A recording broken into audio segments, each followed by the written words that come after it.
இந்த கத்திரிக்காய் சட்னிக்கான அளவுகள் நான் இது தான் எடுத்திருக்கேன். 10 தோசைக்கு இது சரியாக இருக்கும். நார்மல் கத்திரிக்காய் 5, வயலட் கலர் கத்திரிக்காய் ருசியாக இருக்கும். இதுக்கு 2 தக்காளி, ஒரு பெரிய வெங்காயம், ஒரு 3 பல் பூண்டு, 2 பச்சை மிளகாய், கொஞ்சம் வரமிளகா வச்சுக்குவோம், கருவேப்பிலை. இந்த கத்திரிக்காய் சட்னி உங்களுக்கு வழுவழுப்பு இருக்காது, நல்ல டேஸ்ட்டாக இருக்கும். தோசை இட்லிக்காக இருந்தால் கம்மியாக புளியும், இதையே மதிய சாதத்துக்காக இருந்தால் கொஞ்சம் கூட புளி போட்டு செய்யும்போது ரொம்ப சுவையான கத்திரிக்காய் துவையல் சட்னி எப்படின்னு பார்க்கலாம். ஒரு சட்டியில் 1 டீஸ்பூன் எண்ணெய் போட்டுக்கிறேன். கடலைப்பருப்பு அதிகமாகவும் உளுந்தம்பருப்பு கம்மியாகவும் போட்டுக்கிறோம். முதல்ல கடுகு உளுந்தம்பருப்பு தாளிச்சுக்கிறோம், ஏன்னா இதுக்கு தாளிதம் இல்லை. இதை அப்படியே நம்ம கடுகு வாசத்தோடு அரைக்க தான் போகிறோம்.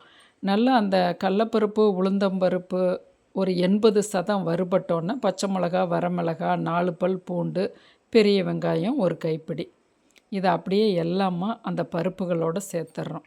நல்லா பெரட்டி கொடுக்குறோம். ஒரு 80% வெங்காயம் நல்லா கண்ணாடி பதம் வந்துருச்சு. இதை நம்ம ஒரு தட்டில் எடுத்து வச்சுக்கலாம்.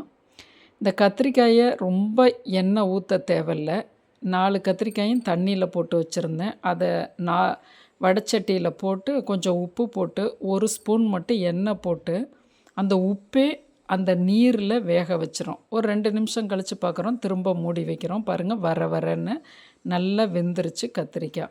2 தக்காளி, ஒரு சொலை புளி நல்லா பெரட்டி கொடுக்கணும். அப்படியே விரவி விட்டு ஒரு 3 நிமிஷம் கழித்து பார்க்கலாம். நல்லா வரன்னு நல்லா சாஃப்டாக இருக்கும். இதை நம்ம அந்த வெங்காயம் பருப்பு கலவையோட தக்காளி கத்திரிக்காய் இதை சேர்த்துருவோம். இதில் நான் தேங்காய் வைக்கல, நீங்கள் கண்டிப்பாக ஒரு 2 டேபிள் ஸ்பூன் தேங்காயும் வச்சு அரைச்சிக்கோங்க. ரொம்ப ருசி இன்னும் கொஞ்சம் என்ஹான்ஸ் பண்ணி கொடுக்கும்.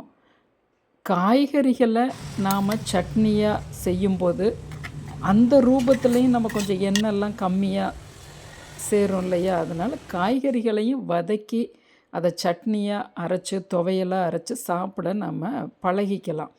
ருசி உன்னதமாகவே இருக்கும். ஏன்னா இந்த பொருட்கள்லாம் கலக்கிறதால ரொம்ப வழுவழுப்பு இருக்காது. நீங்கள் தேங்காய் போட்டிங்கன்னா இன்னுமே ருசி கூடுதலாக இருக்கும். இதை கெட்டியாக தண்ணியை கம்மியாக ஊற்றி வச்சிங்கன்னா மதிய சாதத்துக்கும் நீங்கள் எடுத்துகிட்டு போகலாம். தயிர் சாதத்துக்கு தொட்டுக்கவுமே ரொம்ப அருமையாக இருக்கும்.